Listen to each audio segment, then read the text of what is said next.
Praise the Lord. ദൈവത്തിന് സ്തോത്രം. നമുക്ക് ഈ നിലയിൽ കർത്താവിൽ ഒരുമിച്ച് ചേർന്ന് വന്ന് ദൈവവചനം പഠിക്കുവാൻ, ക്രമാനുഗതമായി പഠിക്കുവാനായിട്ട് സ്വർഗത്തിലെ ദൈവം നമുക്ക് നൽകിയിരിക്കുന്ന ഈ അനുഗ്രഹീതമായ സന്ദർഭത്തിനായിട്ട് ദൈവത്തെ സ്തുതിക്കുന്നു. സന്നിധരായിരിക്കുന്ന എല്ലാ ദൈവമക്കൾക്കും യേശു കർത്താവിൻ്റെ നിസ്തുല്യമായ നാമത്തിൽ സന്ധ്യാവന്ദനം അറിയിക്കുകയാണ്. പ്രത്യേകിച്ച് വിക്രേട്ടനും പ്രത്യേകമായിട്ടുള്ള സ്നേഹവും വന്ദനവും അറിയിക്കുന്നു. നമുക്കിങ്ങനെ ഒരുമിച്ചായിരിക്കുവാൻ കർത്താവ് സഹായിച്ചല്ലോ. നാം റോമാലേഖനത്തിൽ നിന്നാണ് പഠിക്കാനായിട്ട് ആഗ്രഹിക്കുന്നത്. അല്പം ദീർഘമായിട്ടുള്ള ലേഖനമാണ്. ഒപ്പം അല്പം കഠിനമായ പലരുടെയും ഒരു വിചാരം അല്ലെങ്കിൽ ചിന്ത എന്ന് പറയുന്നത് അതൊരല്പം കഠിനമായിട്ടുള്ള ലേഖനമാണ് എന്നുള്ളതാണ്. എന്നാൽ നാം ദൈവത്തിൻ്റെ കൃപയിൽ ആശ്രയിച്ചുകൊണ്ട് ഈ ലേഖനത്തിലെ വാക്യങ്ങളും അതിലെ വിഷയങ്ങളെല്ലാം ഏത് സന്ദർഭത്തിലാണ് രേഖപ്പെടുത്തിയിരിക്കുന്നത് എന്ന് മനസ്സിലാക്കിക്കൊണ്ട് ലളിതമായ നിലയിൽ പഠിക്കുവാൻ ആയിട്ട് ആഗ്രഹിക്കുകയാണ്. വളരെ പ്രാർത്ഥനയോടുകൂടെ ക്ലാസ്സുകളിലേക്ക് കടന്നു വരാനായിട്ട് ഓർപ്പിക്കുകയാണ്. ഞങ്ങൾ ഓരോ ആഴ്ചയിലും നമ്മൾ പഠിക്കുന്ന കാര്യങ്ങളെക്കുറിച്ച് ഒരു വീട്ടിൽ പോയി പഠിച്ച് നമ്മൾ റെക്കോർഡ് ചെയ്യുന്നുണ്ട്. അത് വോയിസ് റെക്കോർഡ് നിങ്ങൾക്ക് കേട്ട് നോട്ടുകൾ തയ്യാറാക്കാനും അതുപോലെ സംശയങ്ങൾ ചോദിക്കാനും ഒക്കെ അത് മുഖാന്തരമായിട്ട് തീരട്ടെ. നമ്മുടെ ക്ലാസ് ഒരിക്കലും ഒരു റേഡിയോ ടൈപ്പ് ആയിരിക്കില്ല. ഒരു ഇൻ്ററാക്ഷൻ തീർച്ചയായിട്ടും ഉണ്ടാകും. അപ്പോൾ നിങ്ങളതിൽ സഹകരിക്കും എന്ന് ഞാൻ വിചാരിക്കുകയാണ്. ചോദ്യോത്തരങ്ങൾ നിങ്ങൾക്കും എൻ്റെ അടുത്ത് ഗ്യാപ്പൊന്നും ഇടാതെ എന്നോട് അടുത്തിരിക്കുകയാണെങ്കിൽ, ഇപ്പോൾ ഇങ്ങനെ ഇരുന്നാൽ മതി, അടുത്ത ആഴ്ച മുതൽ അടുത്തിരിക്കുകയാണെങ്കിൽ ചോദിച്ചും പറഞ്ഞുമൊക്കെ നമുക്ക് പഠിക്കാനായിട്ട് സാധിക്കും.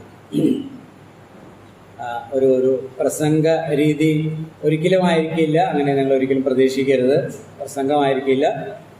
നമ്മൾ ചോദിച്ചും പറഞ്ഞുമൊക്കെ ഒരു ക്ലാസ്സിൽ, സ്കൂളിലെ ക്ലാസ്സിൽ ചെയ്യുന്നത് പോലെ നമ്മൾ ദൈവവചനം പഠിക്കാനായിട്ട് ശ്രമിക്കുകയാണ് ചെയ്യുന്നത്. വളരെ പ്രാർത്ഥനയോടുകൂടെ നമുക്ക് ഈ വചനം പഠിക്കുവാൻ, റോമാലേഖനം പഠിക്കുവാനായിട്ട് കർത്താവ് നമ്മെല്ലാവരെയും സഹായിക്കട്ടെ. ദൈവത്തിൻ്റെ വചനം പഠിക്കുന്നതിനാലാണ് അല്ലെങ്കിൽ ദൈവവചനത്താലാണ് ഓരോ ദിവസവും നമ്മൾ ജീവിക്കുന്നത്. ഒരു ദൈവവേദലിന് അത്യന്താപേക്ഷിതമായിരിക്കുന്ന അല്ലെങ്കിൽ ഇന്നൊവേറ്റബിളായിരിക്കുന്ന, ഒഴിച്ചുകൂടാനാകാത്ത ഒന്നാണ് ദൈവവചനം എന്ന് പറയുന്നത്. ദൈവവചന പാരായണമോ ദൈവവചന പഠനമോ ഇല്ല എങ്കിൽ നമുക്കറിയാം, നമ്മൾ ഭക്ഷണം കഴിക്കാതെ വന്നാൽ എന്തുണ്ടാവും? കുറേ പെട്ടെന്ന് ഒരു ദിവസം അങ്ങ് മരിച്ചു പോയില്ല. മരിക്കും? ഇല്ല.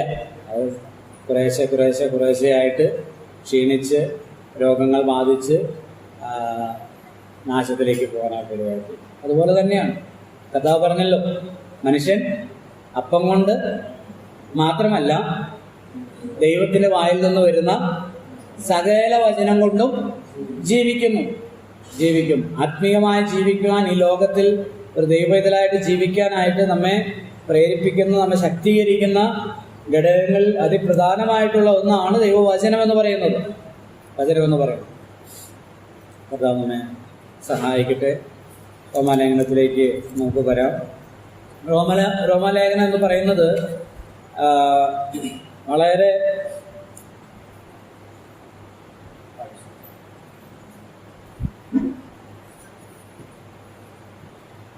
വളരെ പ്രധാനപ്പെട്ട, അല്ലെങ്കിൽ അപ്പോസ്തലനായ പൗലോസിൻ്റെ ലേഖനങ്ങളിൽ വളരെ സ്ഥാനമുള്ള, അല്ലെങ്കിൽ ഇങ്ങനെ നമുക്ക് വേണമെങ്കിൽ പറയാം പ്രഥമ സ്ഥാനമുള്ള ഒരു ലേഖനമാണ് ഈ ലേഖനം. ഗലാത്യ ലേഖനത്തെ ക്രിസ്തീയ വിശ്വാസത്തിൻ്റെ പ്രമാണരേഖ അല്ലെങ്കിൽ മാഗ്നാ കാർട്ട എന്ന് വിളിക്കുമ്പോൾ, റോമാലേഖനത്തെ ക്രിസ്തുമാർഗത്തിൻ്റെ ഭരണഘടന എന്നാണ് വിളിക്കുന്നത്. ഒരു ക്രിസ്തു വിശ്വാസി എന്താണ് വിശ്വസിക്കുന്നതെന്നും അല്ലെങ്കിൽ എന്തല്ല വിശ്വസിക്കേണ്ടത് എന്നും വ്യക്തമായി രേഖപ്പെടുത്തിയിരിക്കുന്ന ലേഖനമാണ്. റോമാലേഖനത്തിലെ ആദ്യത്തെ 11 അധ്യായങ്ങളും ഗലാത്യ ലേഖനം കൂടെ ചേരുമ്പോൾ ക്രിസ്തീയ ഉപദേശത്തിൻ്റെ ആധികാരിക പ്രമേയങ്ങൾ പൂർണ്ണമാകും. സാധാരണഗതിയിൽ എവിടെയെങ്കിലുമൊക്കെ പ്രത്യേകിച്ച് ഈ ഒരു സമയം സുവിശേഷ യോഗങ്ങൾ ഒക്കെ നടക്കുന്ന ഒരു സമയമാണ്. അപ്പോൾ എവിടെയെങ്കിലും ഒരു സുവിശേഷ യോഗം, സുവിശേഷം എന്ന വാക്ക് കാണുമ്പോൾ ഉടനെ ആളുകൾ ചിന്തിക്കുന്നത്, അല്ലെങ്കിൽ ദൈവവചന പ്രഘോഷണം സുവിശേഷം എന്ന് പറയുമ്പോൾ ആ സുവിശേഷം എന്ന വാക്കുള്ളത് കൊണ്ട് എല്ലാം സുവിശേഷം അല്ല. സുവിശേഷം സുവിശേഷമാകണമെങ്കിൽ സുവിശേഷത്തിൽ ചേരേണ്ടുന്നവയുമുണ്ട്, ചേരാൻ പാടില്ലാത്തവയുമുണ്ട്. സുവിശേഷത്തിൽ ഒരിക്കലും ചേരാൻ പാടില്ലാത്തവയുണ്ട്, എന്നാൽ സുവിശേഷത്തിൽ നിന്ന് ഒരിക്കലും ഒഴിച്ചുകൂടാനാവാത്ത കാര്യങ്ങളുമുണ്ട്. അത് എന്താണ് എന്ന് നമ്മെ ശരിയായ നിലയിൽ പഠിപ്പിക്കുന്ന, ബോധ്യമാക്കുന്ന ഒരു ലേഖനമാണ് റോമാലേഖനം എന്ന് പറയുന്നത്. റോമാലേഖനം 1-ാം അധ്യായം 17-ാം വാക്യമാണ് നവോത്ഥാനത്തിലേക്ക് നയിക്കാനായിട്ടിടയായിത്തീർന്നത്. ആ വാക്യമാണ് ഈ ലേഖനത്തിൻ്റെ താക്കോൽ വാക്യം എന്ന് പറയുന്നത്. റോമാലേഖനം 1-ാം അധ്യായത്തിൻ്റെ 17-ാം വാക്യം.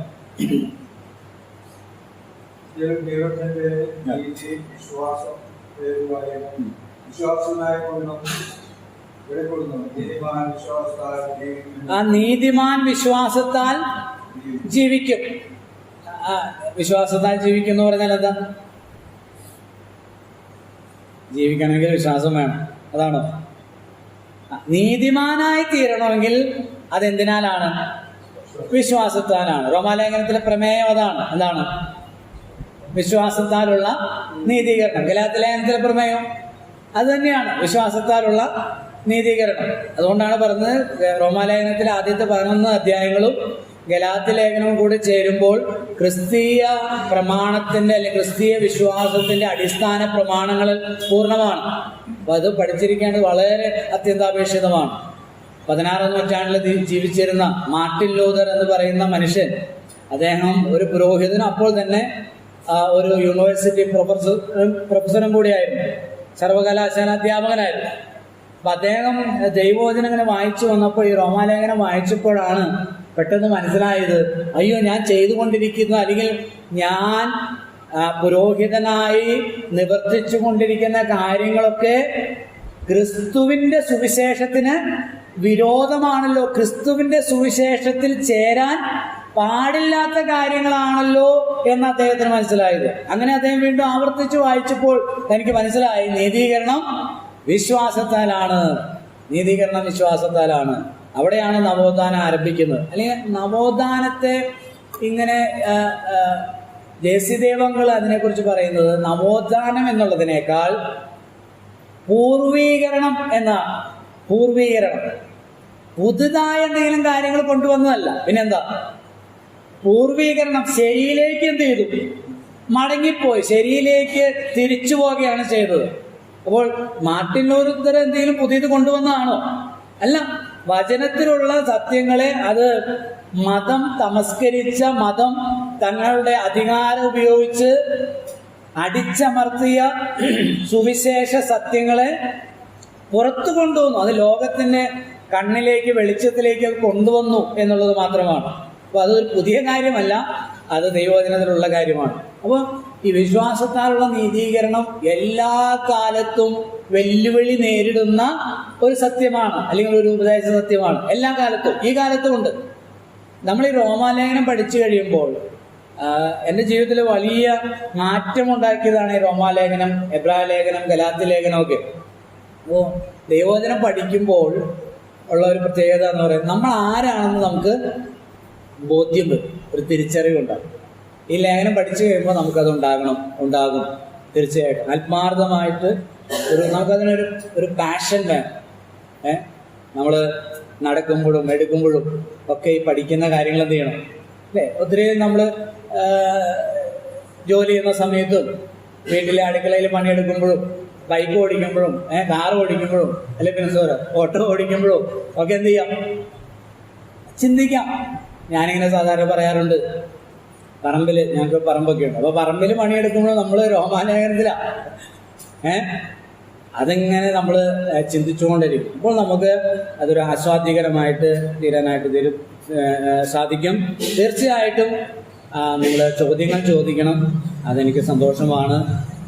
ഈ നമ്മൾ പഠിക്കുന്ന ഭാഗത്തു നിന്നുള്ള ഏത് സംശയങ്ങളും മനസ്സിൽ വെച്ചുകൊണ്ടിരിക്കരുത്, തീർച്ചയായിട്ടും ചോദിക്കാനായിട്ട് ഇടയായി തീരട്ടെ. അപ്പോൾ അത് വളരെ പ്രധാനപ്പെട്ട ഒന്നാണ്. ഈ ലേഖനത്തിൻ്റെ ഗ്രന്ഥകർത്താവ് അപ്പോസ്തലനായ പൗലോസാണ്. 1-ാം അധ്യായത്തിൻ്റെ 2-ാം വാക്യത്തിൽ നമ്മൾ കാണുന്നുണ്ട്. മാത്രമല്ല, അപ്പോൾ അപ്പോസ്തലനായ പൗലോസ് തന്നെക്കുറിച്ച് തന്നെ താൻ ജാതികളുടെ അപ്പോസ്തലനാണ് എന്ന് രേഖപ്പെടുത്തിയിട്ടുണ്ട്. അപ്പോൾ ഈ ജാതികളുടെ അപ്പോസ്തലനാണ് എന്നുള്ളത് മറ്റ് ലേഖനങ്ങളിലും ജാതികൾക്ക് വേണ്ടി ജാതികളോട് സുവിശേഷം അറിയിക്കാൻ തനിക്ക് കൃപ ലഭിക്കുകയും അത് താൻ അതിനായി നിയോഗിക്കപ്പെട്ടവനാണ് എന്നുള്ളത് മറ്റ് ലേഖനങ്ങളിൽ നിന്നും നമുക്ക് മനസ്സിലാക്കാനായിട്ട് സാധിക്കുമല്ലോ. ഇവിടെ ആ വാക്യങ്ങൾ രേഖപ്പെടുത്തിയിരിക്കുന്നത് 11-ാം അധ്യായത്തിൻ്റെ 13-ാം വാക്യം, റോമാലേഖനം 11-ാം അധ്യായത്തിൻ്റെ 13-ാം വാക്യം. ജാതികളായ നിങ്ങളോട് ഞാൻ പറയുന്നത്, ജാതികളുടെ അപ്പോസ്തലനായിരിക്കാൻ ഞാൻ എന്റെ സ്വജാതിക്കാർക്ക് പലവിധേനയും വാഗ്ദാനം ഏൽപ്പിച്ച് അവരെ ജാതികളായ നിങ്ങളോട് ഞാൻ പറയുന്നത് എന്താണ്? ജാതികളുടെ അപ്പോസ്തലനായ ഞാൻ. അതാരാണ്? അപ്പോസ്തലനായ പൗലോസാണ്. ഗലാത്യ ലേഖനം 2-ാം അധ്യായത്തിൻ്റെ 7 മുതൽ 9 വരെയുള്ള വാക്യങ്ങൾ, ഫിലിപ്പി ലേഖനം 3-ാം അധ്യായം 5-ാം വാക്യമൊക്കെ അതിനോട് ചേർത്ത് ചിന്തിക്കാവുന്നതാണ്.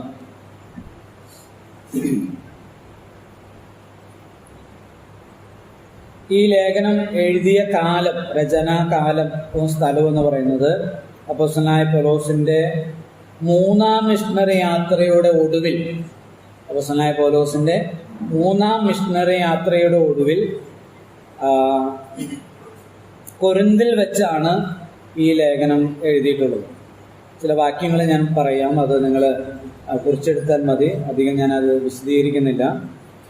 റോമാലേഖനം 15-ാം അധ്യായത്തിൻ്റെ 22 മുതൽ 25 വരെയുള്ള വാക്യങ്ങൾ. റോമാലേഖനം 15-ാം അധ്യായം 22 മുതൽ 25 വരെയുള്ള വാക്യങ്ങൾ.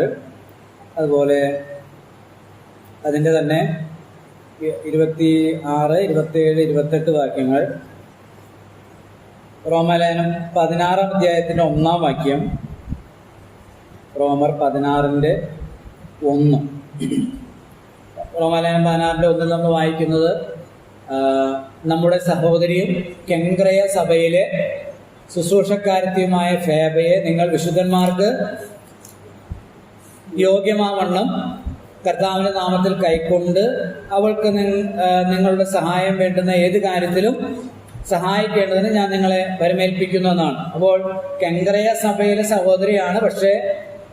പക്ഷേ നാം വിചാരിക്കുന്ന ഈ ഫേബ സഹോദരിയുടെ കയ്യിലായിരിക്കണം ഈ ലേഖനം കൊടുത്തയച്ചത് എന്ന് വേണമെങ്കിൽ നമുക്ക് ചിന്തിക്കാനായിട്ട് സാധിക്കും.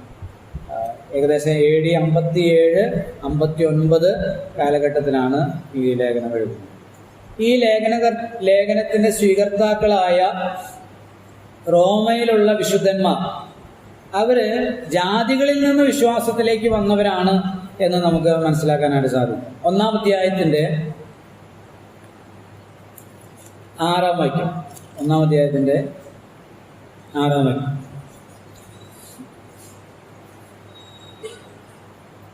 ഞങ്ങളുടെ അവന്റെ നാമത്തിനായി സകല ജാതികളുടെയും ഇടയിൽ വിശ്വാസത്തിന് അനുസരണം വരുത്തേണ്ടതിന് കൃപയും അപ്പോസ്തലവും പ്രാർത്ഥിച്ചു. 7-ാം വാക്യം, അടുത്ത വാക്യം.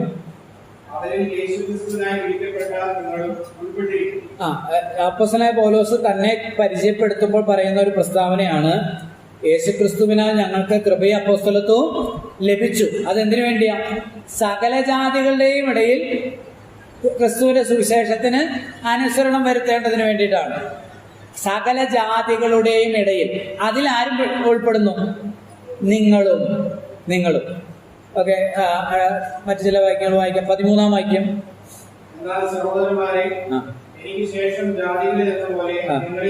ശേഷം ജാതികളിലും എന്ന പോലെ നിങ്ങളിലും. അപ്പോൾ റോമിലുള്ള വിശുദ്ധന്മാർ യഹൂദന്മാരിൽ നിന്ന് വിശ്വാസത്തിൽ വന്നവരാണോ? അല്ല, ജാതികളിൽ നിന്ന് വന്നവരാണ്. നമുക്ക് ഒരു 1-2 വാക്യം കൂടെ വായിക്കാം. 11-ാം അധ്യായം 13-ാം വാക്യം, നേരത്തെ നമ്മൾ വായിച്ച വാക്യമാണത്. എന്നാൽ ജാതികളായ നിങ്ങളോട് ഞാൻ പറയുന്നത്, ജാതികളായ നിങ്ങളോട് പറയുന്നത്, അതിന്റെ 28-ാം വാക്യം. സുവിശേഷം സംബന്ധിച്ച് അവർ നിങ്ങൾ നിമിത്തം ശത്രുക്കൾ, തിരഞ്ഞെടുപ്പ് സംബന്ധിച്ച് പിതാക്കന്മാർ നിമിത്തം പ്രിയന്മാർ. ഇവിടെ അവർ എന്ന് പറയുന്നത് ആരെ കുറിച്ചാണ്? ഇസ്രായേലിയരെ സംബന്ധിച്ചാണ്, യഹൂദന്മാരെ സംബന്ധിച്ച. അപ്പൊ നിങ്ങൾ, അവർ ഇസ്രായേലിയർ, അത് പറയുന്നുണ്ടല്ലോ 9-ാം അധ്യായത്തിന്റെ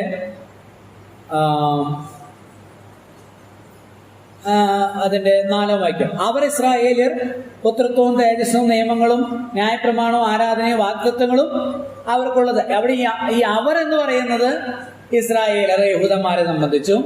നിങ്ങൾ എന്ന് പറയുമ്പോൾ ഇസ്രായേലർ അല്ലെങ്കിൽ യഹൂദന്മാരല്ലെങ്കിൽ പിന്നെ ആരാ? ജാതികളാണ്. അപ്പോൾ റോമിലുള്ള വിശുദ്ധന്മാർ ജാതികളിൽ നിന്ന് വിശ്വാസത്തിലേക്ക് വന്നവരാണ്. ഈ ലേഖനത്തിന്റെ സന്ദർഭത്തെയും ഉദ്ദേശത്തെയും കുറിച്ചാണ് നമ്മളിപ്പോൾ പറയുന്നത്. അപ്പോൾ തന്നെ 1-2 വാക്കുകൾ, ഒരു കൺഫ്യൂഷൻ വരാൻ സാധ്യതയുള്ള 1-2 പ്രയോഗങ്ങളുണ്ട്. 4-ാം അധ്യായത്തിന് 1-ാം വാക്യത്തിൽ ഇങ്ങനെയാണ്: എന്നാൽ നമ്മുടെ പൂർവ്വപിതാവായ അബ്രഹാം, നമ്മുടെ പൂർവ്വപിതാവായ. അപ്പൊ നമ്മുടെ എന്ന് പറയണമെങ്കിൽ ഈ അനുവാചകർ ആരായിരിക്കണം? യഹൂദന്മാരായിരിക്കണം, ഇസ്രായേലിയരായിരിക്കണം. അപ്പോൾ ഒരു പക്ഷേ ഈ റോമിലുള്ള വിശുദ്ധന്മാര് ഹെലനിസ്റ്റിക് ജ്യൂസ് ആണോ? ആയിരിക്കാം ഒരു പക്ഷെ. അത് മനസ്സിലാക്കാനായിട്ട് നമുക്കൊരു വാക്യമാണ്. അപ്പോസ്തലപ്രവൃത്തി 2-ാം അധ്യായം. നിങ്ങൾ എൻ്റെ കൂടെ ശ്രദ്ധിക്കുകയാണെങ്കിൽ മനസ്സിലാക്കാവുന്നതേ ഉള്ളൂ. അപ്പോസ്തലപ്രവൃത്തി 2-ാം അധ്യായത്തിന്റെ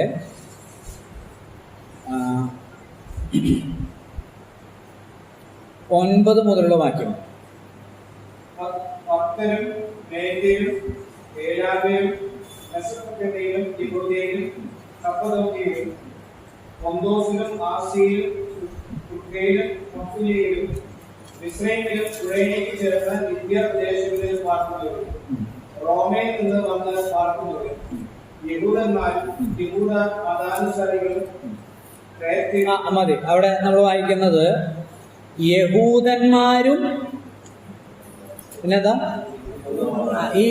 ഇവര് പല സ്ഥലങ്ങളിൽ ഏകദേശം 19-16 രാജ്യങ്ങളിൽ നിന്ന് ഈ എവിടെ വന്നിരിക്കുന്ന ഇപ്പോ? യെരുശലേമിൽ. എന്തിനാ വന്നത്? പെന്തക്കോസ്ത് പെരുന്നാൾ ആചരിക്കാനാണ് വന്നത്. പെന്തക്കോസ്ത് പെരുന്നാൾ ആചരിക്കാൻ. അപ്പൊ ഈ വന്നവരെല്ലാവരും അബ്രഹാമിൽ നിന്ന് ജനിച്ച അബ്രഹാമിന്റെ സന്തതികളായ യഹൂദന്മാരാണോ? ആണോ? അല്ല, യഹൂദന്മാരും യഹൂദ മതാനുസാരികളും ആയ ആളുകളാണ്. അപ്പോൾ യഹൂദ മതാനുസാരികളായി തീരുമ്പോൾ സ്വാഭാവികമായിട്ട് അവർക്ക് യഹൂദ മതത്തോട് ബന്ധമുണ്ടാകുന്നു. ന്യായപ്രമാണം പഠിച്ചവര് ഒക്കെയാണ്. അത് നമ്മൾ അതുകൊണ്ടാണ് ഈ റോമാലേഖന 7-ാം അധ്യായത്തില് ഇങ്ങനെ കാണുന്നുണ്ട്. 7-ാം അധ്യായത്തിന് 1-ാം വാക്യം: സഹോദരന്മാരെ, ന്യായപ്രമാണം അറിയുന്നവരോടല്ലോ ഞാൻ സംസാരിക്കുന്നത്. അവ ന്യായപ്രമാണം പഠിച്ചവരും യഹൂദ മതം സ്വീകരിച്ചവരുമായ ആളുകളും ഒരുപക്ഷെ അതിനകത്തുണ്ടാകാം. ഈ റോമിലെ സഭ തന്നെ ഒരുപക്ഷെ ഈ അപ്പോസ്തലപ്രവൃത്തി 2-ാം അധ്യായത്തിലെ പെന്തക്കോസ്ത് നാളിന് ശേഷം ഈ റോമിൽ നിന്ന് വന്നവര് കേട്ടല്ലോ, ഈ സുവിശേഷം കേട്ടല്ലോ, ആദ്യത്തെ സുവിശേഷ പ്രസംഗം കേട്ട് രക്ഷിക്കപ്പെട്ട് തിരികെ അവിടെ ചെന്ന് സുവിശേഷം അറിയിച്ച് ഉണ്ടായ സഭയായിരിക്കാം റോമിലെ സഭ. അപ്പോൾ ഏത് വിധേനയാണെങ്കിലും ഒരു കാര്യം വ്യക്തമാണ്: റോമിലുള്ള വിശുദ്ധന്മാരിൽ ഏറിയ പങ്കും അല്ലെങ്കിൽ ഭൂരിപക്ഷവും തന്നെയും ജാതികളിൽ നിന്ന് വിശ്വാസത്തിലേക്ക് വന്ന ആളുകളാണ്. ദൈവത്തിന് സ്തോത്രം. അപ്പോസ്തലനായ പൗലോസ് ഈ ലേഖനം എഴുതുന്നതിന്റെ 2 പ്രധാനപ്പെട്ട കാരണങ്ങൾ ചൂണ്ടിക്കാണിച്ച് നമുക്ക് ലേഖനത്തിലേക്ക് പ്രവേശിക്കാം. അതിൻ്റെ ആദ്യം അതിൻ്റെ 1-ാം അധ്യായം 9 മുതൽ 13 വരെയുള്ള വാക്യങ്ങൾ. റോമാലേഖനം 1-ാം അധ്യായത്തിന്റെ 9 മുതൽ 13 വരെയുള്ള വാക്യം. ഞാൻ ഇടപെടാതെ നിങ്ങളെ ഓർത്തുകൊണ്ട് ദൈവേഷ്ടത്താൽ എപ്പോഴെങ്കിലും നിങ്ങളുടെ അടുക്കൽ വരുവാൻ സാധിക്കേണ്ടത്. എന്റെ പ്രാർത്ഥനയിൽ എപ്പോഴും യാചിക്കുന്നു എന്നുള്ളതിനെ അവന്റെ പുത്രനെ കുറിച്ചുള്ള സുവിശേഷ ഘോഷണത്തിൽ ഞാൻ എന്റെ ആത്മാവിൽ ആരാധിക്കുന്ന ദൈവം എനിക്ക് സാക്ഷി. പൗലോസ് ഒരു ആണയിട്ട് പറയുന്നത് പോലെ തോന്നുന്നുണ്ടോ? ശ്രദ്ധിച്ചു നോക്കിയേ.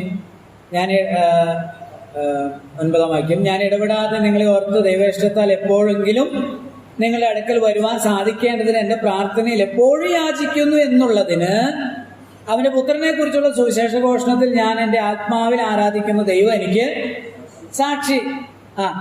ഞാൻ നിങ്ങളുടെ അടുക്കൽ വരാനായിട്ട് മനഃപൂർവമായി അമാന്തം കാണിച്ചു എന്ന് നിങ്ങൾ ചിന്തിക്കരുത്. ഞാൻ വളരെ ആഗ്രഹിച്ചു, പക്ഷേ പലപ്പോഴും എന്തുണ്ടായി? എൻ്റെ താഴേക്ക് വായിക്കുമ്പോൾ നിങ്ങളുടെ 13-ാം വായിക്കും മതി. എന്നാൽ സഹോദരന്മാരെ, എനിക്ക് ശേഷം ജാതികൾ എന്ന പോലെ നിങ്ങളിലും വല്ല ഫലവും ഉണ്ടാകേണ്ടത് നിങ്ങൾ അടുക്കൽ വരുവാൻ പലപ്പോഴും ഭാവിച്ചു വെക്കരുത്. ഇതുവരെ ഉറക്കം വന്നത് നിങ്ങൾ അറിയാതിരിക്കരുത് എന്ന് ഞാൻ. നിങ്ങളത് അറിയാതിരിക്കരുത്. ആളുകൾ പറയുന്ന പോലെ തെറ്റിദ്ധരിപ്പിക്കുന്ന പോലെയല്ല. ഞാൻ ആത്മാർത്ഥമായി ആഗ്രഹിച്ച് പരിശ്രമിച്ചെങ്കിലും എനിക്ക് എന്തുണ്ടായി? അതിന് തടസ്സം ഉണ്ടായത് കൊണ്ടാണ് വരാതിരുന്നത്. അപ്പൊ ഇപ്പോൾ വരാനായിട്ട് ഒരുക്കമുണ്ട്, ഞാൻ വരുന്നു എന്ന ആ അറിയിപ്പ് കൊടുക്കാൻ കൂടെയാണ് ഈ ലേഖനം എഴുതിയത്. റോമാലേഖനം 15-ന്റെ 15-ാം അധ്യായം 24-ാമത്തെ വാക്യം. ഞാൻ സ്പാനിയിലേക്ക് യാത്ര ചെയ്യുമ്പോൾ പോകുന്ന വഴിക്ക് നിങ്ങളെ കാണുവാനും ആദ്യം നിങ്ങളെ കണ്ട് സന്തോഷിച്ച ശേഷം നിങ്ങളാൽ യാത്ര അയക്കപ്പെടുവാനും ആശിക്കുന്നു. ഇപ്പോഴോ ഞാൻ വിശുദ്ധന്മാർക്ക് ശുശ്രൂഷ ചെയ്യുവാൻ യെരുശലേമിലേക്ക് യാത്രയാകുന്നു. യെരുശലേമിലെ വിശുദ്ധന്മാരെ ദരിദ്രരായവർക്ക് ഏതാനും ധർമ്മോപകാരം ചെയ്യുവാൻ മക്കതോനിയിലും അക്കായിലും ഉള്ളവർക്ക് ഇഷ്ടം തോന്നി. ഞാൻ പറഞ്ഞല്ലോ, ഈ ലേഖനം എഴുതിയ സ്ഥലത്തെ കുറിച്ച് നേരത്തെ പറഞ്ഞെടുത്ത് ഈ വാക്യങ്ങളെ ഞാൻ പറഞ്ഞിരുന്നു. നിങ്ങൾ എഴുതിയിട്ടുണ്ട്, കുറിച്ചിട്ടുണ്ടെന്ന് വിചാരിക്കുന്നു. ഈ റോമാലേഖനം 15-ന്റെ 22 മുതൽ ഉള്ള വാക്യങ്ങൾ നമ്മൾ വായിക്കുമ്പോൾ അത് മനസ്സിലാവും. അതായത് അപ്പോസ്തലനായ പൗലോസ് യഹൂദിയിലുള്ള അല്ലെങ്കിൽ യെരുശലേമിലുള്ള വിശുദ്ധന്മാർക്ക് വേണ്ടി ഒരു ധർമ്മശേഖരം നടത്തുന്നത് നമ്മൾ അപ്പോസ്തല പ്രവൃത്തി 22-ാം അധ്യായത്തിൽ നമ്മൾ വായിക്കുന്നുണ്ട്. ഒപ്പം എവിടെയും വായിക്കുന്നുണ്ട്? കൊരിന്ത്യർ ലേഖനത്തിൽ വായിക്കുന്നുണ്ട്. 2 കൊരിന്ത്യർ 8-ാം അധ്യായം, അതുപോലെ 1 കൊരിന്ത്യർ 16-ാം അധ്യായത്തിലെല്ലാം നമ്മൾ വായിക്കുന്നുണ്ട്. അപ്പോൾ ഈ അക്കായിലും എന്താണ് നമ്മൾ വായിച്ചത്?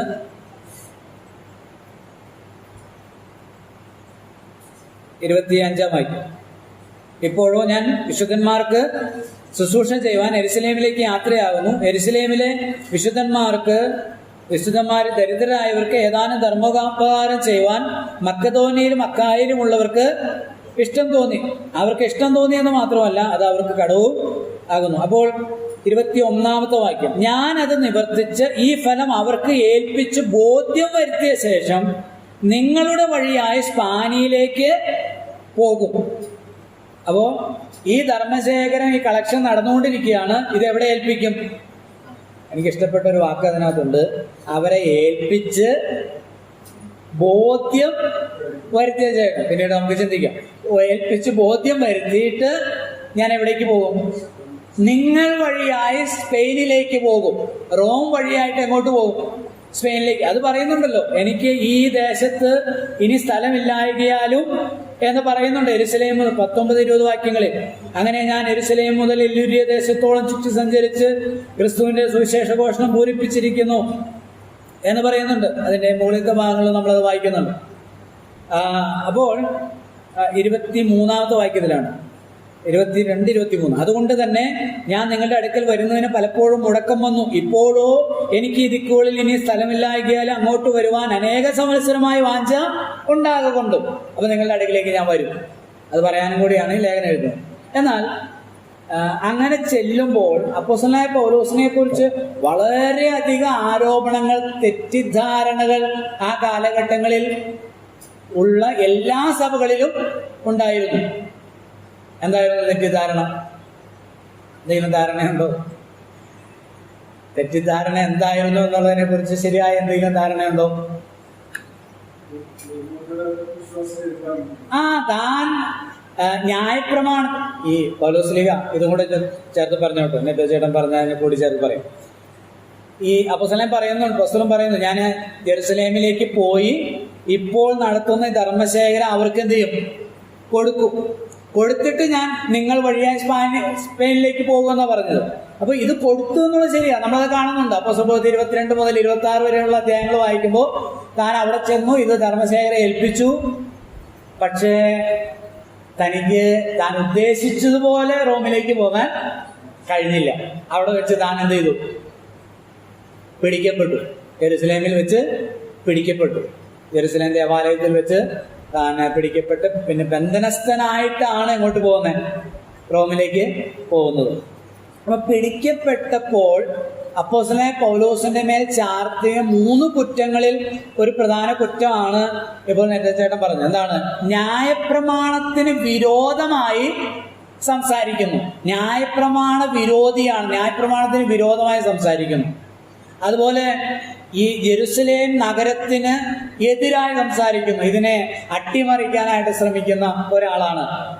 ഈ കർത്താവിന് എൻ്റെ മേൽ ചുമത്തിയ ഏകദേശം കുറ്റങ്ങൾ തന്നെയാണ് പൗലോസ്ലീഹയുടെ മേൽ ചുമത്തിയത്. അപ്പൊ ഈ ഒരു ആരോപണം അപ്പോസ്തലനായ പൗലോസിനെ സംബന്ധിച്ച് സഭകളിലെല്ലാം ഉണ്ടായിരുന്നു. അപ്പൊ സഭകളിലുണ്ടായിരുന്ന കുഴപ്പമെന്ന് ചോദിച്ചാൽ കുഴപ്പമുണ്ട്. 1-ാം നൂറ്റാണ്ടിലെ മിക്കവാറും എല്ലാ സഭകളിലും ആരുടെ എണ്ണമായിരുന്നു കൂടുതൽ? യഹൂദന്മാരുടെ എണ്ണമാണ്. നമുക്കറിയാം അപ്പോസ്തലനായ പൗലോസിന്റെ 3 മിഷണറി യാത്രകൾ എടുത്താൽ, മിഷണറി യാത്രകളിൽ, സുവിശേഷ സന്ദേശ യാത്രകളിൽ ആദ്യം ഒരു പട്ടണത്തിൽ ചെന്നാൽ, ഒരു സ്ഥലത്ത് ചെന്നാൽ ആദ്യം ആരോടാണ് സുവിശേഷം അറിയിക്കുന്നത്? അല്ലെങ്കിൽ ആദ്യം എവിടെയാണ് പോകുന്നത്? സിനഗോഗിലാണ്, യഹൂദന്മാരുടെ പള്ളിയിൽ ചെന്നാണ് സുവിശേഷം അറിയിക്കുന്നത്. അതിനുശേഷമാണ് ആരോട് അറിയിക്കുന്നത്? ജാതികളോട് അറിയിക്കുന്നത്. അപ്പൊ ഈ സഭകളിലൊക്കെ ആരുണ്ട്? യഹൂദന്മാരായ ആളുകളുണ്ട്. അപ്പോൾ ആ യഹൂദന്മാരായ ആളുകളിലും ഒപ്പം ജാതികളുടെ ഇടയിലും ന്യായപ്രമാണവാദികളായ ആളുകൾ, പരിച്ഛേദനവാദികളായ ആളുകൾ, അങ്ങനെ ആളുകളുണ്ടോ? ഞാൻ കേട്ടിട്ടില്ലോ, വായിച്ചിട്ടില്ലല്ലോ വചനത്തിൽ. അതിനെക്കുറിച്ച് പറയാം. അത് ഈ ലേഖനത്തിന്റെ ഒരു ഇതിവൃത്തമാണ്, ഞാൻ ഇങ്ങനെ ഒരു പശ്ചാത്തലമാണ് പറയുന്നത്. അതൊന്ന് ദയവായിട്ട് മനസ്സിലാക്കണമെന്ന്. നമുക്കൊരു വാക്യം വായിച്ചിട്ട് മുന്നോട്ട് പോകാം. അപ്പോസ്തല പ്രവൃത്തികൾ 15-ാം അധ്യായത്തിന്റെ 1-ാമത്തെ വാക്യം. അപ്പോസ്തല പ്രവൃത്തി 15-ാം അധ്യായം 1-ാം വാക്യം. യഹൂദയിൽ നിന്ന് ചിലർ വന്നു. നിങ്ങൾ മോശെ കൽപ്പിച്ച ആചാരം അനുസരിച്ച് പരിച്ഛേദന ഏർപ്പാടിനാൽ രക്ഷ പ്രാപിക്കുവാൻ കഴിയുകയില്ലെന്ന് സഹോദരന്മാരെ ഉപദേശിച്ചു. എവിടെ നിന്ന് വന്നു? യഹൂദിയിൽ നിന്ന് പറഞ്ഞാൽ എവിടെ നിന്നാ? യെരുശലേമിൽ നിന്ന്. യഹൂദ്യ എന്ന് പറയുന്ന പ്രോവിൻസ്, നമ്മുടെ മലയാളം ബൈബിള് പ്രവിശ്യ. ആ കാലഘട്ടത്തിൽ ആരാ ഭരിച്ചുകൊണ്ടിരുന്നത്? ആരുടെ ഭരണമായിരുന്നു? നമ്മുടെ കർത്താവിന്റെ കാലഘട്ടത്തിൽ, അല്ലെങ്കിൽ 1-ാം നൂറ്റാണ്ടിൽ റോമാ സാമ്രാജ്യം, അല്ലേ? ആദ്യത്തെ ബാബിലോണിയൻ സാമ്രാജ്യം പോയി, പിന്നെ പേർഷ്യൻ സാമ്രാജ്യം വന്നു, മേദോ പേർഷ്യൻ, പിന്നെ ഗ്രീക്ക് സാമ്രാജ്യം വന്നു. അതിനുശേഷം വന്നാണ് റോമാ സാമ്രാജ്യം. റോമാ സാമ്രാജ്യം എത്ര വലുതാ? ഇപ്പൊ നമ്മൾ വായിച്ചില്ല, അപ്പോസ്തല പ്രവൃത്തിയിൽ നമ്മൾ വായിച്ചല്ലോ 15-ാം അധ്യായത്തില്, അക്കായയിലും മക്കദോന്യയിലുമുള്ളവർക്ക്, അക്കായ കീഴാണ്ട് മുതൽ ഒരുങ്ങിയിരിക്കുന്നു എന്ന് മക്കദോന്യക്കാരോട് ഞങ്ങൾ പ്രശംസിച്ചതിന് എന്ന് നമ്മൾ വായിക്കുന്നുണ്ട്. അപ്പൊ ഈ അക്കായ, മക്കദോന്യ, യഹൂദ്യ, ഗലീലിയ, അല്ലേ? എന്താ അത്? ഓരോ പ്രവിശ്യകളാണ്. 127 സംസ്ഥാനങ്ങളുള്ള ഒരു മഹാസാമ്രാജ്യമാണ് ആയിരുന്നു ഈ പറയുന്ന പേർഷ്യൻ സാമ്രാജ്യവും അതുപോലെ റോമ സാമ്രാജ്യവും ഒക്കെ. അപ്പൊ അത് പേർഷ്യൻ സാമ്രാജ്യം ശൂഷനിലായിരുന്നു അതിന്റെ ക്യാപിറ്റൽ. റോമാ സാമ്രാജ്യത്തിന്റെ ക്യാപിറ്റല് റോമില. മക്കള് ഇത് പൊളിറ്റിക്സും നമുക്ക് ഉപയോഗപ്പെടുന്നു, ഹിസ്റ്ററി പൊളിറ്റിക്സും ഒക്കെ ഉണ്ട് നമ്മൾ. അപ്പൊ അവിടെ ഇരുന്ന് റോമിലെ ആദ്യത്തെ സീസർ ആരാണ്? കൈസർ. ആദ്യത്തെ സീസറാണ് ജൂലിയസ് സീസർ, അല്ലേ? അതാണ് ഷേക്സ്പിയറിന്റെ നാടകമുണ്ടല്ലോ ജൂലിയസ് സീസർ. അത് നമ്മൾ ലൂക്കോസിന്റെ സുവിശേഷത്തില് 2-ാം അധ്യായം 1-ാം വാക്യം. അഗസ്തോസ് സീസറിന്റെ കാലത്ത് ലോകമൊക്കെയും പേർ വഴി ചാർത്തണമെന്ന് കൽപ്പനയുണ്ടായി. അപ്പൊ അഗസ്തോസ് സീസറിന്റെ അമ്മാവനായിരുന്നു. ഈ ജൂലിയസ് സീസറിന്റെ അനന്തരവനാണ് ആര്? Augustus Caesar. അപ്പോൾ ഈ അങ്ങനെയുള്ള ആ സീസർമാര് ഭരിച്ച റോമാ സാമ്രാജ്യത്തിലെ 100-ലധികം പ്രവിശ്യകളിൽ ഒരു പ്രവിശ്യയാണ് ഇത് യഹൂദ്യ എന്ന് പറയുന്നത്. ആ യഹൂദിയിലെ ജെറുസലേം. വേറൊരു പ്രവിശ്യയാണിത് ഗലീല. അത് നമ്മൾ വായിച്ചറിയാം. ഈ ലൂക്കോസ് 2-ാം അധ്യായം 1-ാം വാക്യവും 3-ാം അധ്യായം 1-ാം വാക്യമൊക്കെ വായിച്ചറിയാം. ഹെരോദേസ് ഗലീലയിലും അവന്റെ സഹോദരനായ ഫിലിപ്പോസ് ഇദൂര്യത്രഗോനിത്യ പ്രദേശങ്ങളിലും ഒക്കെ അവരെന്തായിരുന്നു? ഗവർണർമാരായിരുന്നു. ഓക്കെ, എന്തൊക്കെ പറയാൻ ഉദ്ദേശിക്കുന്നത് ഇല്ല, മനസ്സിലാവും. അപ്പോ ആ യഹൂദിയിലെ ജെറുസലേമിൽ നിന്ന് ഒരു കൂട്ടം ആളുകൾ വന്ന് എവിടെ വന്നു? അതവിടെ എഴുതിയിട്ടില്ലല്ലേ? അപ്പോസ്തലപ്രവൃത്തി 15:1 ഇപ്പൊ നമ്മൾ വായിച്ചില്ലേ? യഹൂദിയിൽ നിന്ന് ചിലർ വന്ന് നിങ്ങൾ മോശ കൽപ്പിച്ച ആചാരം അനുസരിച്ച് പരിച്ഛേദന ഏൽക്കാഞ്ഞാൽ രക്ഷ പ്രാപിപ്പാൻ കഴിയില്ല. അപ്പൊ എവിടെ വന്നു എന്ന് അവിടെ പറഞ്ഞിട്ടില്ല. എവിടെ വന്നെന്ന് അറിയാമോ? അന്ത്യോക്യയില്, സിറിയയിലെ അന്ത്യോക്യ സഭ. സിറിയയിലെ അന്ത്യോക്യ സഭയുടെ പ്രത്യേകത അവിടെ പറഞ്ഞിട്ടുണ്ട്. 11-ാം അധ്യായത്തിന്റെ 19 മുതലുള്ള വാക്യങ്ങൾ. ഒരു പശ്ചാത്തലം അത്യന്താപേക്ഷിതമായതുകൊണ്ടാണ് ഞാനത് പറയുന്നത്. നമുക്കൊരു ഗ്രൗണ്ട് കിട്ടും, ഒരു ബേസ് കിട്ടും. 11-19 മുതൽ.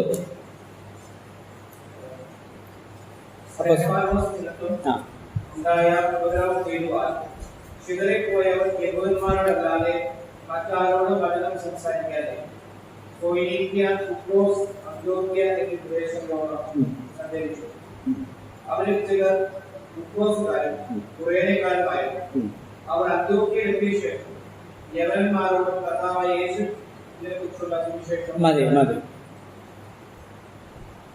ജെറുസലേമിലുള്ള വിശ്വാസികളെല്ലാം ആരായിരുന്നു? യഹൂദന്മാരായിരുന്നു, അല്ലെ? യഹൂദന്മാരായിരുന്നു. അപ്പോൾ ആദ്യത്തെ സഭ, യെരുശലേം സഭ, യഹൂദ മതത്തിൽ നിന്ന് വിശ്വാസത്തിലേക്ക് വന്നവരുടെ കൂട്ടമാണ്. അപ്പൊ അവിടെ ഉപദ്രവം ഉണ്ടായി. സ്തെഫാനോസ് നിമിത്തം, അങ്ങനെയല്ല നമ്മൾ വായിക്കുക. സ്തെഫാനോസ് നിമിത്തം ഉണ്ടായ ഉപദ്രവം ഹേതുവാൽ ചിതറിപ്പോയവർ ആരോട് സംസാരിച്ച് സുവിശേഷം അറിയിച്ച്? യഹൂദന്മാരോടല്ലാതെ മറ്റാരോടും സുവിശേഷം അറിയിച്ചില്ലെന്നാ, അല്ലേ? ചിതറിപ്പോയവർ യഹൂദന്മാരോടല്ലാതെ മറ്റാരോടും വചനം സംസാരിച്ചില്ല. അവരെവിടെയൊക്കെ സംസാരിച്ചു?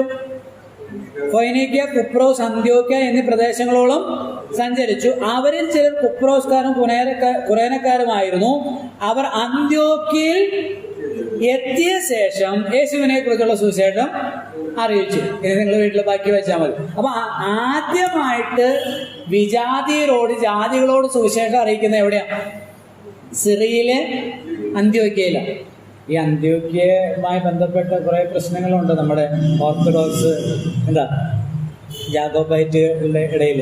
ഒരു കൂട്ടം ആളുകൾ പറയുന്നത് അന്ത്യോക്യയിലാണ് സിംഹാസനം, ഒരു കൂട്ടം ആളുകൾ പറയുന്നത് പ്രാദേശിക സിംഹാസനം, അത് പത്രോസിന്റെ സിംഹാസനം. ഞങ്ങൾക്ക് മറ്റൊരു പറയും പത്രോസിന്റെ സിംഹാസനം വേണ്ട, തോമസിന്റെ സിംഹാസനം, തോമസ് ഇവിടെ വന്നു, അതുകൊണ്ട് പ്രാദേശികവാദം. ഓക്കെ, അത് പോട്ടെ. അപ്പൊ ആ അന്ത്യോക്യ, സിറിയയിലെ അന്ത്യോക്യയിലാണ്. സിറിയ എന്ന് പറയുന്ന ക്രിസ്ത്യൻ രാജ്യമായിരുന്നു ഒരു കാലത്ത്. ദമാസ്കസിൽ വെച്ചാണ് ആര് പിടിക്കപ്പെട്ടത്? സിറിയയിലെ ദമാസ്കസിൽ വെച്ചാണ് ആര് വിശ്വാസത്തിലേക്ക് വരുന്നത്? പൗലോസിലേക്ക് വരുന്നത്. അപ്പോൾ ഈ സിറിയ എന്ന് പറയുന്ന ഈ അടുത്ത കാലഘട്ടം വരെ വലിയ ഭൂരിപക്ഷം, ക്രിസ്തീയ ഭൂരിപക്ഷം ഉണ്ടായിരുന്ന ഒരു രാജ്യമായിരുന്നു, ഒരു നാടായിരുന്നു. ഒരു 10 വർഷം മുമ്പ് വരെ ഏകദേശം 60 ലക്ഷത്തിലധികം ആളുകൾ ഉണ്ടായിരുന്നു. 10-15 വർഷം മുമ്പ് വരെ. ആ കണക്കൊന്ന് നിങ്ങൾ ഗൂഗിളിൽ ഒന്ന് നോക്കിയാൽ മതി. എന്നാൽ ഈ ISIS ഒക്കെ വന്നതിന് ശേഷം ഇന്ന് വിരലിൽ എണ്ണാവുന്ന ഈ പറയുന്ന യാക്കോബായക്കാരുടെ ആ ദമാസ്കസിലെ പള്ളികൾ പോലും ശരിയായ നിലയിൽ അവിടെ ചലിപ്പിക്കാൻ അവർക്ക് കഴിയാത്ത അവസ്ഥയിലേക്ക് വന്നു. അപ്പോൾ അവിടെയായിരുന്നു ആദ്യത്തെ വിജാതീയ സഭ രൂപം കൊണ്ടത്. അവിടേക്ക് താഴെ നമ്മൾ വായിക്കാതെ ഞാൻ പറയുകയാണ്, അവിടേക്ക് യെരുശലേമിലെ സഭ ആരെ അയച്ചു? ബർന്നബാസിനെ അയച്ചു. ബർന്നബാസ് അവിടെ ചെന്നപ്പോൾ, വായിച്ചു പോകാം, വായിക്കാൻ നല്ലത്. 21-ാം വാക്യം മുതൽ. കർത്താവിന്റെ കൈ അവരോടുകൂടെ ഉണ്ടായിരുന്നു. വലിയൊരു കൂട്ടം വിശ്വസിച്ച് കർത്താവിലേക്ക് തിരിഞ്ഞു. അവരെക്കുറിച്ചുള്ള ഈ വർത്തമാനം യെരൂശലേമിലെ സഭയിൽ എത്തിയപ്പോൾ അവർ ബർന്നബാസിനെ അന്ത്യോക്യയോളം പറഞ്ഞയച്ചു. അവർ ചെന്ന് ദൈവകൃപ കണ്ട് സന്തോഷിച്ചു. എല്ലാവരും ഹൃദയനിർണയത്തോടെ കർത്താവിനോട് ചേർന്ന് നിൽപ്പാൻ തക്കവണ്ണം പ്രബോധിപ്പിച്ചു. അവൻ നല്ല മനുഷ്യനും പരിശുദ്ധാത്മാവിനാലും വിശ്വാസത്താലും നിറഞ്ഞവനുമായിരുന്നു. വളരെ പുരുഷാരം കർത്താവിനോട് ചേർന്നു. അവൻ ശൗലിനെ തിരവാൻ തർസോസിലേക്ക് പോയി. അവനെ കണ്ടെത്തിയാറെ അന്ത്യോക്യയിലേക്ക് കൂട്ടിക്കൊണ്ടുവന്നു. അവർ ഒരു സംവത്സരം മുഴുവനും സഭായോഗങ്ങളിൽ പങ്കെടുക്കുകയും ബഹുജനത്തെ ഉപദേശിക്കുകയും ചെയ്തു പോന്നു. 13-ാം അധ്യായം 1 മുതൽ 3 വരെയുള്ള വാക്യങ്ങൾ. അന്ത്യോക്യയിലെ സഭയിൽ ബർന്നബാസ്, നീഗർ എന്നു പേരുള്ള ശിമോൻ, കുറേനക്കാരനായ ലുക്യോസ്, ഇടപ്രഭുവായ ഹെരോദാവോട് കൂടെ വളർന്ന മനായേൽ, ശൗൽ എന്നീ പ്രവാചകന്മാരും ഉപദേഷ്ടാക്കന്മാരും ഉണ്ടായിരുന്നു. അവർ കർത്താവിനെ ആരാധിച്ചും ഉപവസിച്ചും കൊണ്ടിരിക്കുമ്പോൾ ഞാൻ ബർന്നബാസിനെയും ശൗലിനെയും വിളിച്ചിരിക്കുന്ന വേലയ്ക്കായി അവരെ എനിക്ക് വേർതിരിപ്പിൻ എന്ന് പരിശുദ്ധാത്മാവ് പറഞ്ഞു. അങ്ങനെ അവർ ഉപവസിച്ച് പ്രാർത്ഥിച്ച് അവരുടെ മേൽ കൈവച്ച് അവരെ, ആരുടെ മേൽ കൈവച്ച്? ബർന്നബാസിന്റെയും ശൗലിന്റെയും, അതായത് പൗലോസിന്റെയും. ബർന്നബാസ് എവിടുത്തുകാരനാ?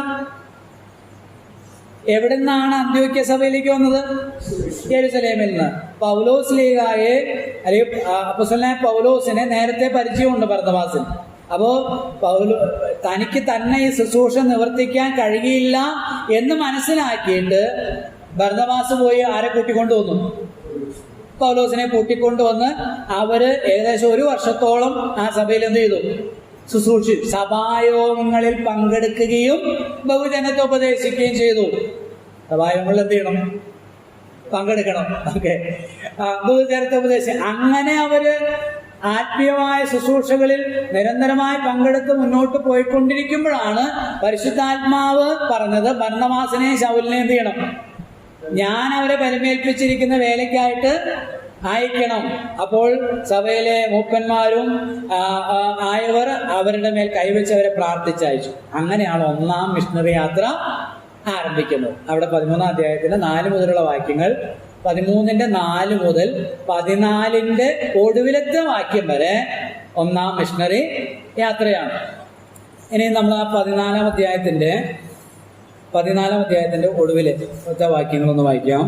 26 മുതലുള്ള വാക്യം. അവിടെ നിന്ന് കപ്പൽ കയറി അന്ത്യോക്യയിലേക്ക് പോയി തങ്ങൾ നിവർത്തിച്ച വേലയ്ക്കായി ദൈവകൃപയിൽ അവരെ ഭരമേൽപ്പിച്ചയച്ചത് അവിടെ നിന്ന് ആയിരുന്നുവല്ലോ. കണ്ടോ? അപ്പോൾ ഇപ്പോൾ പൗലോസും ബർന്നബാസും എവിടെയാണ്? അന്ത്യോക്യയിലെ, സിറിയയിലെ അന്ത്യോക്യയിൽ. സിറിയയിലെ അന്ത്യോക്യ സഭ എങ്ങനത്തെ സഭയാ? ജാതികളിൽ നിന്ന് വിശ്വാസത്തിലേക്ക് വന്നവരുടെ കൂട്ടമാണ്. ഇനി 15-ഒന്ന് വായിച്ചു നോക്കി. യഹൂദയിൽ നിന്ന് ചിലർ വന്ന് നിങ്ങൾ മോശ കൽപ്പിച്ച ആചാരം അനുസരിച്ച് പരിച്ഛേദന ഏൽക്കാഞ്ഞാൽ രക്ഷ പ്രാപിപ്പാൻ. അപ്പൊ യഹൂദിയിൽ നിന്ന് യെരൂശലേമിൽ നിന്ന് ഒരു കൂട്ടം ആളുകൾ എവിടെ വന്നു? അന്ത്യോക്യ സഭയിൽ വന്ന് ഈ വിജാതീയരിൽ നിന്ന് വിശ്വാസത്തിലേക്ക് വന്ന സഹോദരന്മാരോട് പറയാണ്, വെറുതെ വിശ്വസിച്ചാൽ എന്നും സ്വർഗത്തിൽ പോകാമെന്ന് വിചാരിക്കേണ്ട, രക്ഷ പ്രാപിക്കാൻ കഴിയില്ല. നിങ്ങൾ എന്തുകൂടെ ചെയ്യണം? ഞങ്ങൾ ആരാന്നറിയാമോ? ഞങ്ങള് യഹൂദന്മാരാ, അബ്രാമിന്റെ സന്തതികളാ. അപ്പൊ ഞങ്ങൾ വിശ്വസിച്ചു, രക്ഷിക്കപ്പെട്ടു. നിങ്ങൾ ആദ്യം ആരാകണം? നിങ്ങൾ യഹൂദനാകണം. യഹൂദനായിട്ട് നിങ്ങൾ എന്ത് ചെയ്യണം? വിശ്വസിച്ചാലേ നിങ്ങൾക്ക് രക്ഷ പ്രാപിക്കാൻ കഴിയുള്ളൂ. എല്ലാ കാലത്തും ഈ ഒരു പ്രശ്നമുണ്ട്. എല്ലാ കാലത്തും എല്ലാ മതവിഭാഗങ്ങളും പഠിപ്പിച്ചുകൊണ്ടിരിക്കുന്ന, ക്രൈസ്തവ മതം ഉൾപ്പെടെ പഠിപ്പിച്ചുകൊണ്ടിരിക്കുന്ന ഒരു കാര്യമാണ് വിശ്വസിച്ചു എന്ന് പറഞ്ഞിട്ട് കാര്യമൊന്നും ഇല്ല. ഒരു കൂട്ടം ആളുകൾ പറയുന്നത്, ഞങ്ങള് നിയോഗിച്ചിരിക്കുന്ന, ഞങ്ങൾ കൽപ്പിച്ചാക്കിയിരിക്കുന്ന 7 കൂദാശകൾ നിങ്ങൾ പാലിച്ചാൽ നിങ്ങൾക്ക് എന്ത് കിട്ടും? സ്വർഗരാജ്യം കിട്ടും. ഞങ്ങൾ പറഞ്ഞിട്ടുണ്ട്, ഒരു ലിസ്റ്റ് ഇട്ടിട്ടുണ്ട്, അതിനൊക്കെ ഫീസും ഉണ്ട്. അതെല്ലാം നിങ്ങൾ എന്ത് ചെയ്യണം? ആചരിക്കും. വിശ്വാസത്താൽ മാത്രമല്ല. ഒരു കൂട്ടം ആളുകൾ പറയുന്നത് വിശ്വസിച്ച് സ്നാനപ്പെട്ട് അഭിഷേകം പ്രാപിച്ച് വിശുദ്ധിയോടുകൂടെ ജീവിച്ചാൽ, വിശുദ്ധിയോടുകൂടെ ജീവിക്കാത്തവർ ആരോഗ്യമില്ല. എന്നാൽ നിങ്ങൾ ആരും പോകുകയില്ല. കട്ടായോ? ആരും പോകുകയില്ല. വിശുദ്ധി വേണ്ടെന്നല്ല, അത് നമ്മൾ റോമാലേഖനം പഠിക്കുമ്പോൾ നമുക്ക് മനസ്സിലാവും. അപ്പോൾ ഇതെല്ലാം ക്രിസ്തുവിന്റെ സുവിശേഷത്തിന് എതിരാണ്. അതുകൊണ്ട് റോമാലേഖനം എഴുതാനുള്ള ഒരു രണ്ടാമത്തെ കാരണം അതാണ്. താൻ ന്യായപ്രമാണത്തിന് എതിരല്ലെന്നും ന്യായപ്രമാണം മുന്നോട്ട് വെച്ച ക്രിസ്തുവിനെ പ്രസംഗിക്കുന്ന ആളാണ് താനെന്നും മനസ്സിലാക്കി കൊടുക്കാൻ, താൻ എന്ത് പഠിപ്പിക്കുന്നുവെന്ന് അവരെ ബോധിപ്പിക്കാൻ കൂടിയാണ് ഈ ലേഖനം എഴുതി. ഈ ലേഖനത്തിന്റെ പ്രമേയം അതാണ് നമ്മൾ പറഞ്ഞു കഴിഞ്ഞു. വിശ്വാസത്താലുള്ള നീതീകരണം. താക്കോൽ വാക്ക് നീതീകരണം എന്നുള്ളതാണ്. താക്കോൽ വാക്യം 1-ാം അധ്യായം 17-ാം വാക്യമാണ്. അതെല്ലാവരും പഠിക്കണമേ. ദയവായിട്ട് നിങ്ങൾ അത് കാണാതെ പഠിക്കണം. കുറേ വാക്യങ്ങളൊക്കെ നമ്മൾ തന്നെ പഠിക്കും. എൻ്റെ കൂടെ നിങ്ങൾ ചേർത്ത് പറയുമ്പോൾ നമ്മൾ മുന്നോട്ടുള്ള ക്ലാസ്സുകളിൽ അത് പഠിക്കും. നീതി എന്ന വാക്ക് 60 പ്രാവശ്യവും വിശ്വാസം അല്ലെങ്കിൽ അവിശ്വാസം എന്നുള്ള വാക്ക് 60 പ്രാവശ്യവും ഈ ലേഖനത്തിലുണ്ട്. ആവർത്തിച്ച് വരുന്ന 2 വാക്കുകളാണ് നീതി അതുപോലെ വിശ്വാസം എന്നുള്ളത്. നമുക്കതിൻ്റെ മുഖവുരയിലേക്ക് ഒരു ഔട്ട്ലൈൻ ഞാൻ ദേവദാസിൻ്റെ കയ്യിൽ കൊടുക്കാം. അത് നിങ്ങളുടെ സഭയുടെ ഗ്രൂപ്പിലിടും. ആ ഔട്ട്ലൈൻ അനുസരിച്ചായിരിക്കും നമ്മൾ മുന്നോട്ട് പഠിക്കാനായിട്ട് ശ്രമിക്കുന്നത്. ഒന്നാമത്തെ ഭാഗം, ഒന്നാമത്തെ പ്രധാന ശീർഷകം, മെയിൻ ഹെഡിങ് എന്നുള്ളത് മുഖവുരയാണ്. മുഖവുരയിലെ ആദ്യത്തെ ഭാഗമാണ് വന്ദനം. നമുക്കതൊന്ന് വായിക്കാം. 1-ാം അധ്യായത്തിന്റെ 1 മുതലുള്ള വാക്യം. ദൈവം തന്റെ പുത്രനും നമ്മുടെ കർത്താവായ യേശുക്രിസ്തുവിനെ കുറിച്ച് വിശുദ്ധ രേഖകളിൽ തന്റെ പ്രവാചകന്മാർ മുഖാന്തരം മുൻകൂട്ടി വാഗ്ദത്തം ചെയ്ത സുവിശേഷത്തിനായി വേർതിരിച്ച് വിളിക്കപ്പെട്ട അപ്പോസ്തലനും യേശുക്രിസ്തുവിന്റെ ദാസനായ പൗലോസ്, റോമയിൽ ദൈവത്തിന് പ്രിയരും വിളിക്കപ്പെട്ട വിശുദ്ധന്മാരുമായ എല്ലാവർക്കും എഴുതുന്നത്. ആർക്ക് എഴുതുന്നു? ആരാണ് എഴുതുന്നത്? പൗലോസ്. പൗലോസ് തന്നെ പരിചയപ്പെടുത്തുന്നത് താൻ ആരാണെന്നാണ് പറയുന്നത്. എന്താണ്? അപ്പോസ്തലനാണ്, അല്ലെ? ക്രിസ്തുവിന്റെ ദാസനാണ്. ഒരു കാര്യം കൂടെ പറഞ്ഞിട്ടുണ്ട്. 2-ാം വാക്യം, പ്രവാചകന്മാർ മുഖാന്തരം മുമ്പ് കൂട്ടി വാഗ്ദത്തം ചെയ്ത സുവിശേഷത്തിനായി വേർതിരിക്കപ്പെട്ടവൻ. സുവിശേഷത്തിനായി വേർതിരിക്കപ്പെട്ടവൻ. നമ്മളാരാണ്? പറയണ്ട. നമ്മൾ ഓരോരുത്തരും നമ്മളെ കുറിച്ച് എന്താ ആ വിശേഷണം, അഡ്ജക്റ്റീവ്സ്, ആ വിശേഷണങ്ങൾ എന്താക്കിയാ കൊടുക്കുന്നത്? അങ്ങനെയൊക്കെ പെട്ടെന്ന് ചോദിച്ചാൽ ബുദ്ധിമുട്ടാവില്ലേ? അതാണ് നമ്മൾ ആരാണ് എന്നുള്ളതാണ്, ആ ബോധ്യമാണ്, ചിന്തയാണ് നമ്മുടെ ജീവിതത്തെ നിയന്ത്രിക്കുന്നത്. ഒരു മദ്യപാനി അവൻ വിവസ്ത്രനായി അല്ലെങ്കിൽ അർദ്ധനഗ്നനായി തെരുവിൽ നിന്ന് അല്ലെങ്കിൽ വഴിയിൽ ചാലിൽ കിടക്കുന്നതിൻ്റെ ഒരു കാരണം അവൻ ആരാണെന്നുള്ളതാണ് അവനെ അങ്ങനെ ആക്കി തീർക്കുന്നത്. അപ്പോസ്തലനായ പൗലോസ് പറയുകയാണ്, ഞാൻ ആരാണ്? സുവിശേഷത്തിനായി. ഈ സുവിശേഷത്തിനായി വേർതിരിക്കപ്പെട്ടവൻ എന്ന് പറയുമ്പോൾ സുവിശേഷം എന്താ? വെറുതെ ഓരോ കാര്യത്തിന് വേണ്ടി മനുഷ്യൻ എന്ത് ചെയ്യുന്നുണ്ട്, അല്ലേ? നമ്മളൊക്കെ ഓരോ KSRTC ജോലി ചെയ്തു, അത് ഇത്ര വർഷത്തേക്ക് അതിനു വേണ്ടി എന്ത് ചെയ്തു, അല്ലേ? ആർമിയിൽ പോയപ്പോൾ അല്ലെങ്കിൽ സേനയിലായിരുന്നപ്പോൾ ഇത്ര വർഷത്തേക്ക് എഴുതി കൊടുക്കുന്നു, അല്ലേ? അത്ര വർഷത്തേക്ക് അതിനു വേണ്ടിയിട്ട് വേർതിരിക്കപ്പെട്ടു. അപ്പൊ അത് എന്താണ് എന്നുള്ളതനുസരിച്ചാണ് വേർതിരിക്കപ്പെടുന്നത്. സുവിശേഷം എന്താണ് പറഞ്ഞിട്ടുണ്ട് അവിടെ, നിങ്ങൾ ശ്രദ്ധിച്ച് നോക്കിക്കേ. ദൈവം തന്റെ പുത്രനും നമ്മുടെ കർത്താവുമായ യേശുക്രിസ്തുവിനെ കുറിച്ച് വിശുദ്ധ രേഖകളിൽ തന്റെ പ്രവാചകന്മാർ മുഖാന്തരം മുമ്പ് കൂട്ടി വാഗ്ദത്തം ചെയ്ത സുവിശേഷത്തെ, അതാണ് ഞാൻ നേരത്തെ പറഞ്ഞത്. സുവിശേഷം എന്ന് പറയുന്നത് പെട്ടെന്നൊരു ദിവസം പൊട്ടിമുളച്ച് വന്നതല്ല. ന്യായപ്രമാണം തോറ്റപ്പോൾ ദൈവം പ്ലാൻ ബി ആയിട്ട് കൊണ്ടുവന്നതല്ല. ന്യായപ്രമാണത്താൽ ആരെയും രക്ഷിക്കാൻ കഴിയില്ലെന്ന് കണ്ടപ്പോൾ പ്ലാൻ എ തോറ്റു. അയ്യോ, ഇനിയിപ്പോ എന്ത് ചെയ്യും? എന്നാ പിന്നെ വേറൊരു പദ്ധതി കൊണ്ടുവരാം എന്ന് വിചാരിച്ച് ദൈവം കൊണ്ടുവന്ന പദ്ധതിയല്ല എന്ത് സുവിശേഷം എന്ന് പറയുന്നത്. അത് എപ്പോഴും മുതലുണ്ട് മക്കളെ. നമ്മൾ വിശ്വസിക്കുന്ന കാര്യം ഏതെങ്കിലും ദൈവദാസന്മാരോ അല്ലെങ്കിൽ ഈ അപ്പോസ്തലന്മാരോ ഒന്നും പറഞ്ഞുണ്ടാക്കിയത് അല്ല. ഇത് എവിടെയുണ്ട്? എവിടെയുണ്ട്? നോക്കിയിട്ട് പറഞ്ഞാൽ മതി.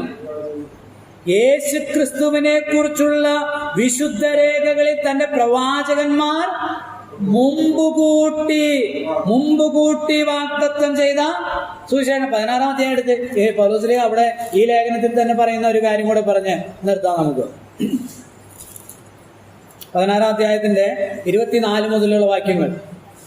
16-ന്റെ 24. പൂർവ്വകാലങ്ങളിൽ ഇപ്പോൾ വെളിപ്പെട്ട് വന്നു നിത്യദൈവത്തിന്റെ നിയോഗപ്രകാരം സകല ജാതികൾക്കും വിശ്വാസത്തിന് അനുസരണത്തിനായി പ്രവാചകന്മാർ എഴുത്തുകളാൽ അറിയിച്ചിരിക്കുന്നതുമായ മർമ്മത്തിന് വെളിപ്പാടിനെ അനുസരണമാകുന്ന സുവിശേഷത്തിൽ മതി. എന്റെ സുവിശേഷം എന്ന് പറഞ്ഞ് തോന്നുന്നത് പറയല്ല. ഒരു കൂട്ടം ആളുകൾ തെറ്റിദ്ധാരണ വരുത്തിയാണ് പൗലോസ് അവിടുന്ന് ഇവിടുന്നൊക്കെ തുണ്ടും മുറിയും ഒക്കെ ചേർത്ത് തന്റേതായ ഒരു സുവിശേഷം പറയുകയാണ്. അല്ല, ഇത് എവിടെയുള്ളതാ? പൂർവകാലങ്ങളിൽ മറഞ്ഞിരുന്നിട്ട് ഇപ്പോൾ തന്റെ വിശുദ്ധ അപ്പോസ്തലന്മാരും പ്രവാചകന്മാരിലൂടെ ദൈവം വെളിപ്പെടുത്തിയ സുവിശേഷം. സ്തോത്രം.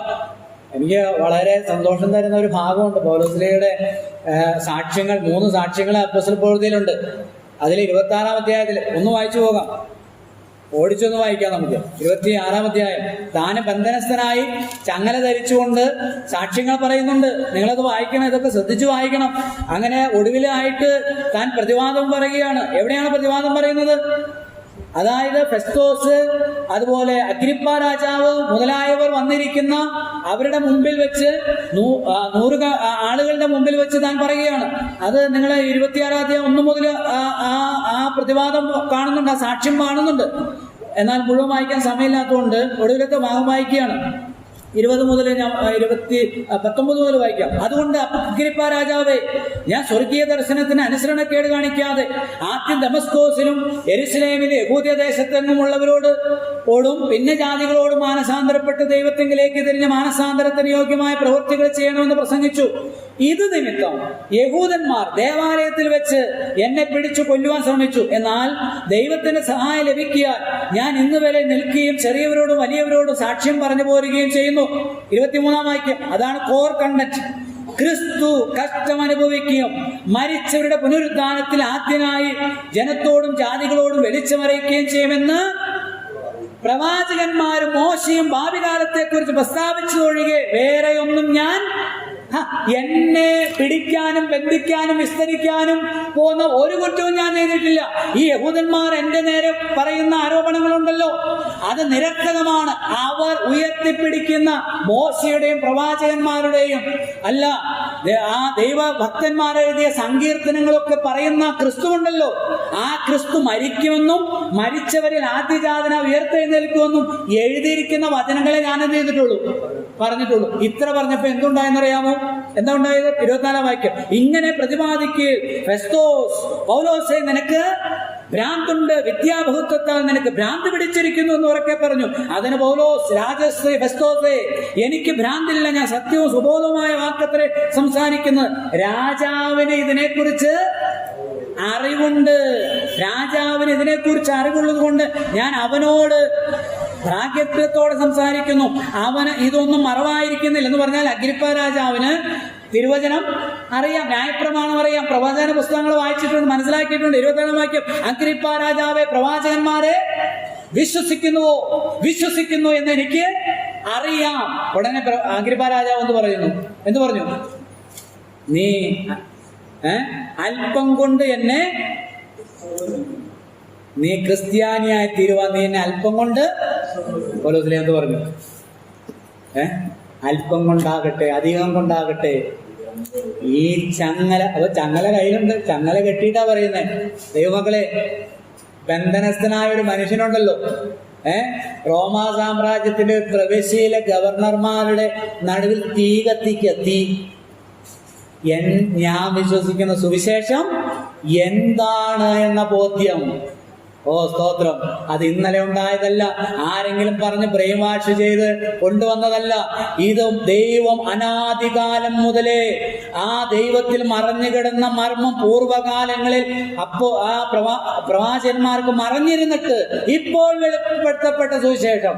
ആ സുവിശേഷത്തിന് വേണ്ടി വേർതിരിക്കപ്പെട്ടവനും ആ സുവിശേഷത്തിന്റെ അപ്പോസ്തലനും ആ സുവിശേഷത്തിന്റെ നായകനായിരിക്കുന്ന ക്രിസ്തുവിന്റെ ദാസനുമാണ് ഞാൻ.